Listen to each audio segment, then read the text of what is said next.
5, 4, 3, 2, 1, 0.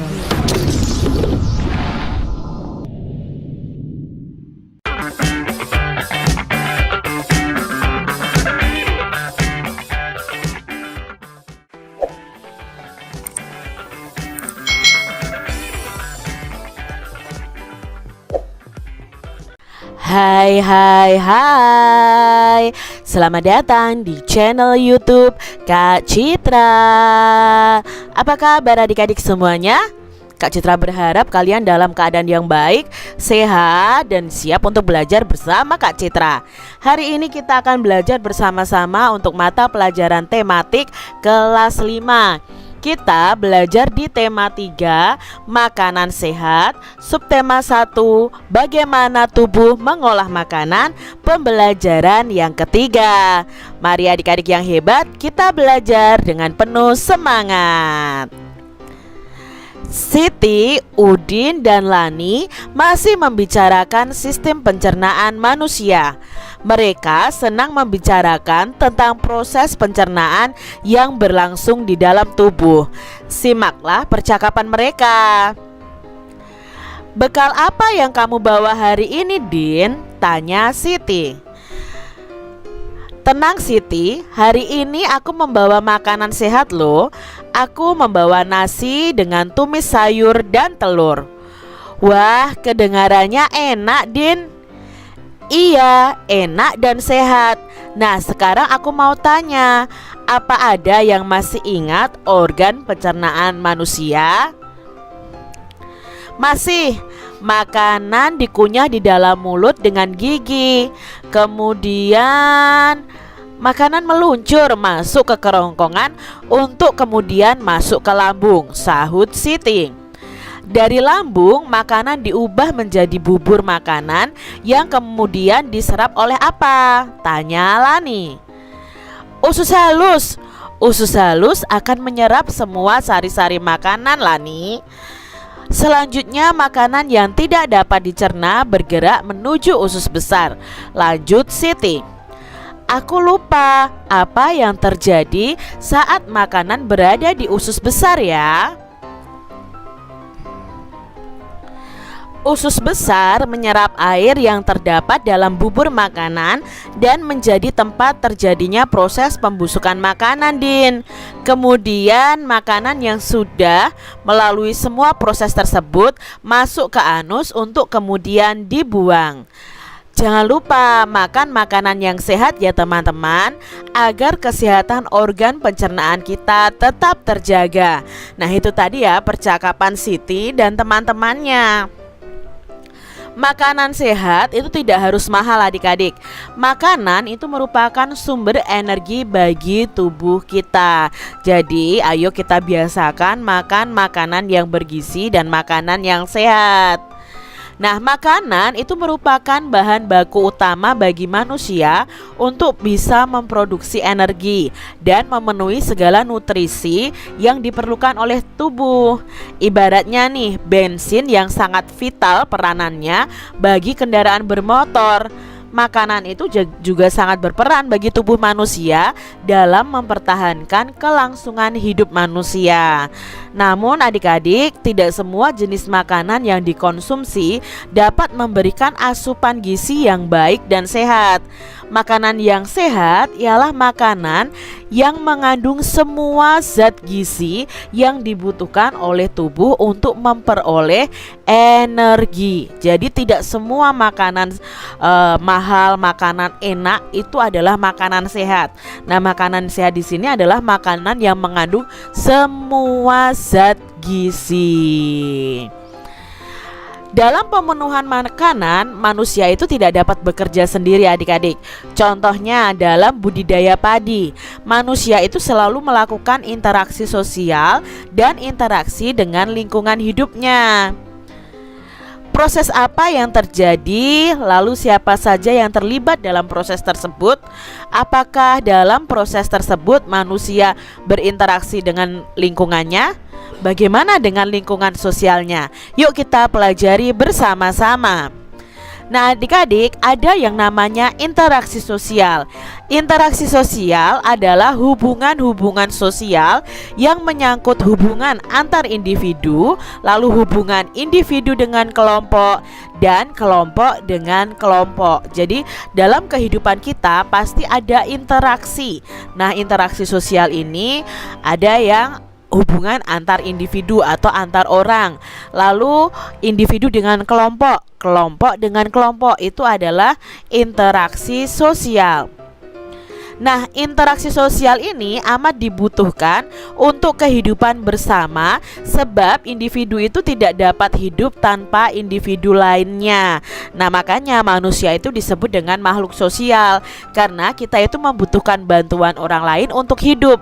Misalnya, kalau kita membutuhkan beras, otomatis kita pergi ke toko, ya, toko yang menjual beras. Nah, ada interaksi dengan penjual toko.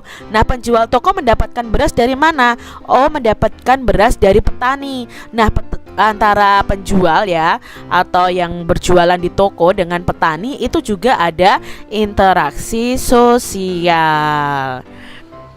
Interaksi dengan lingkungan hidup merupakan interaksi antara manusia dengan lingkungan yang terbentuk secara alami. Jadi, yang namanya interaksi dengan lingkungan hidup berarti interaksi manusia dengan lingkungan di sekitarnya. Contohnya nih, ada gunung di sekitar kita, lalu ada sungai, ada rawa, ya.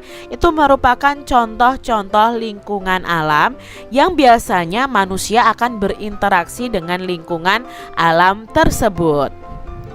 Perhatikan gambar di papan tulis berikut ini. Nah, ini ada gambar petani, ya adik-adik, ya. Jelaskan interaksi sosial dan interaksi dengan lingkungan alam yang terdapat pada lahan pertanian padi. Nah, di sini interaksi sosial yang terjadi pada lahan pertanian padi itu terjadi antara pemilik lahan dengan para pekerjanya yang mengolah dan menanam padi. Sedangkan interaksi dengan lingkungan itu terjadi antara manusia dengan tanah atau lahan sawah yang diolah. Jadi ada interaksi sosialnya, ada interaksi dengan lingkungannya. Berikutnya, nah, ada gambar orang yang menebang pohon, ya adik-adik, ya. Amati lingkungan sekelilingmu. Coba sebutkan interaksi manusia dengan alam yang dapat kamu temukan di sana. Apakah yang telah dilakukan oleh manusia dan apa pengaruh dari kegiatan manusia terhadap lingkungan alam tersebut? Contohnya di sini adalah orang yang menebang pohon, ya. Salah satu kegiatan interaksi manusia dengan alam adalah kegiatan menebang hutan, ya. Jika penebangan hutan dilakukan dengan sembarangan, tentu saja lingkungan alam akan menjadi rusak dan menimbulkan kerugian bagi manusia. Ternyata menarik, ya, untuk dicermati bahwa terdapat hubungan timbal balik dan saling mempengaruhi antara manusia dengan lingkungan hidupnya. Bersama dengan temanmu nih, kalian bisa berdiskusi interaksi yang terjadi di lingkungan sekitar kalian. Bisa berupa lingkungan rumah atau di sekolah. Nah, kalian bisa mengisi tabel seperti di bawah ini nanti, dan tentukan jenis interaksi yang terjadi dengan menjelaskan alasannya. Nah, ini contohnya nih, ya. Yang pertama, interaksi yang dilakukan adalah menangkap ikan di laut. Nah, interaksi dengan lingkungan hidupnya apa? Nelayan dengan laut. Interaksinya, ya, nelayan dengan lautan. Lautan itu kan lingkungan hidup. Karena di sini nelayan itu mengambil ikan yang ada di laut. Selain itu, nelayan juga memanfaatkan angin untuk berlayar. Itu terjadi interaksi lingkungan hidup. Lalu apa yang terjadi di interaksi sosialnya? Terjadi interaksi antara nelayan dengan nelayan serta para pedagang ikan.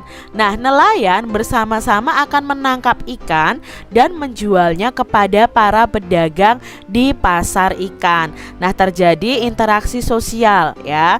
Terjadi interaksi antara manusia dengan manusia. Itu interaksi sosial. Contoh lainnya, nah adik-adik lihat di sini ya, ada pembangunan jalan. Misalnya interaksi yang dilakukan adalah bekerja bakti membangun jalan di kampung.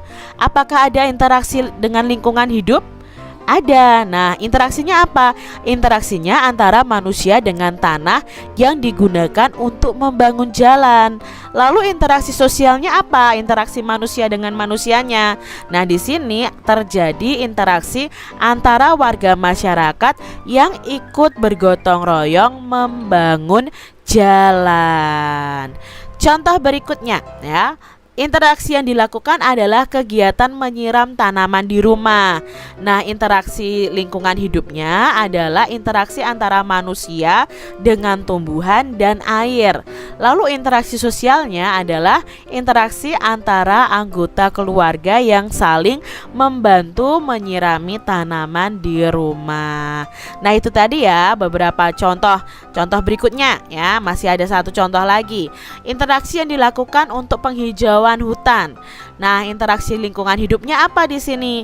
Di sini terjadi interaksi antara manusia dengan tumbuhan dan interaksi antara manusia dengan tanah. Karena kan menanam butuh tanah, butuh tumbuhan ya. Lalu interaksi sosialnya apa? Ya, interaksi sosialnya adalah antar warga yang ikut dalam kegiatan penghijauan pada hutan-hutan yang gundul misalnya seperti itu. Jadi terjadi interaksi sosial. Nah, adik-adik, ketika kamu sudah mengamati interaksi yang terjadi di lingkungan sekitarmu, kalian bisa mengidentifikasi pihak yang berinteraksi dengan memperhatikan hal berikut. Yang pertama, apakah pihak yang berinteraksi ini memiliki perbedaan? Lalu berapa usia manusia yang berinteraksi? Apakah jenis kelamin mereka? Apakah pekerjaan mereka? Berasal dari latar belakang budaya apakah mereka? Dan apakah agama yang mereka anut.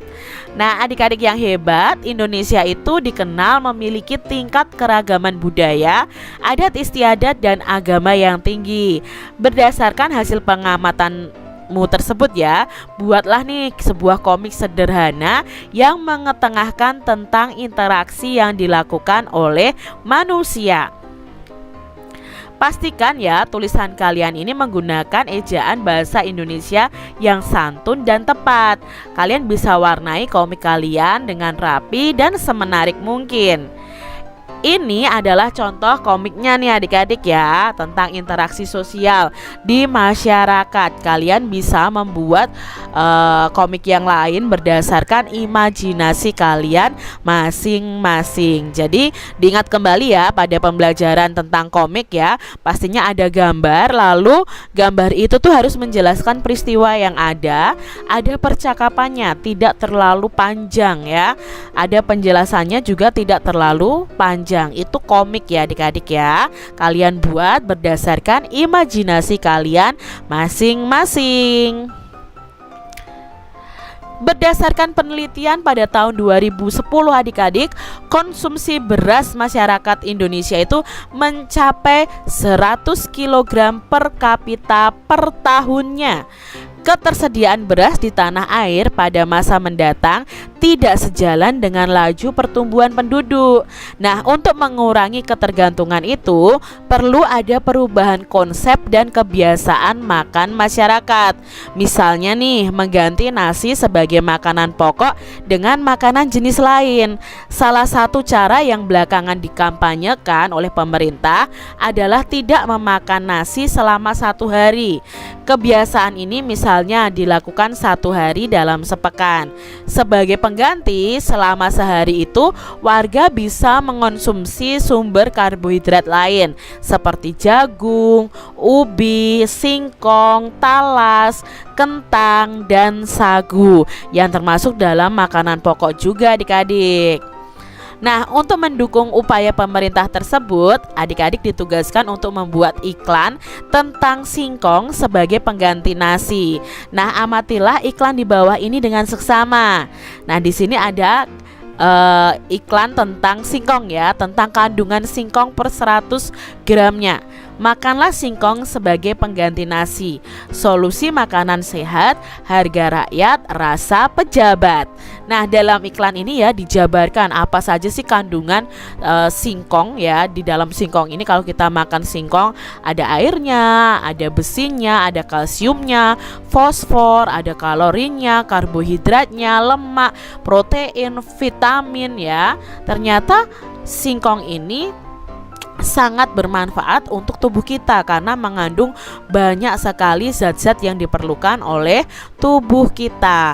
Nah, dalam iklan ini juga ada kalimat ajakannya ya.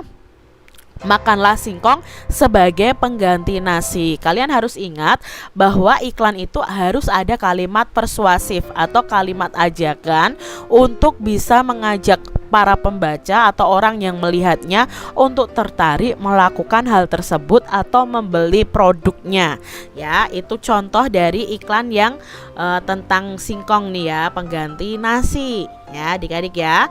Nah, masih ingatkah kamu dengan unsur-unsur iklan ya? Tentunya ada gambar, lalu ada tulisan tadi ya yang persuasif, lalu ada kata kuncinya juga. Coba kamu identifikasi unsur-unsur iklan berikut ini. Nah, di sini ada contohnya ya tadi. Iklan singkong tadi, kalimat iklannya adalah makanlah singkong sebagai pengganti nasi. Nah, kata kuncinya apa? Kata kuncinya adalah singkong, nasi, dan sehat. Lalu observasi gambarnya apa? Gambar singkong dengan informasi kandungan di dalamnya. Jadi tadi sangat menarik. Nah, demikian tadi adik-adik pembahasan kita di tema 3, subtema 1 pembelajaran yang ketiga. Semoga video pembelajaran ini bermanfaat ya untuk adik-adik semuanya.